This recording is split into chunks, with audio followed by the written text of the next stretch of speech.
We have to start the kit. So we have started the kit. Now input supply is not given, so it will not allow any start operation because supply is not there. Now we will start this. So we have given this. Now here voltage is equivalent to this first transformer output. This transformer output is 0. Now we will increase this voltage to higher than 180. Once it is higher than 180 volt, one counter is started.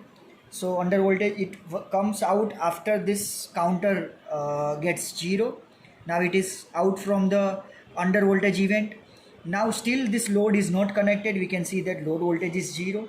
Once I start this key, soft start will happen and 220 it regulate and it connect the load. Now you can see the load is connected.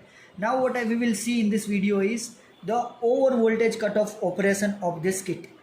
So you can see under the variation of input voltage, output voltage is regulated to 220. We can see. So now input voltage is higher than the output voltage. So then also you can see in this meter also it is 234. So input voltage is 234 but output voltage is 220. Still it is a hold to 220 volt. Now voltage still I am increasing the voltage, it is 250. Then also output voltage is regulated to 220 volt.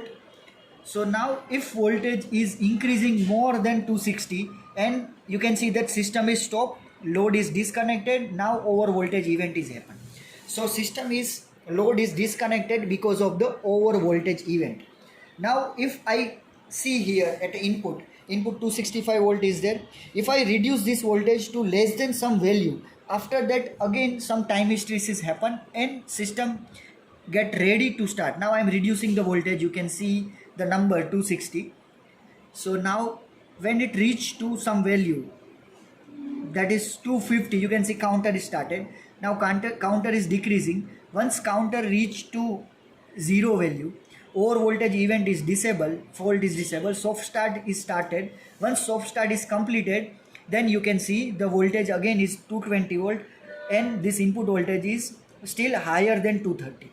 So this was the performance of the system for higher V in, and the output voltage is regulated to 220, and once the voltage is increasing more than the 260 volt, system is getting cut off and it again getting cut in at 250 volt, that we have observed in this video.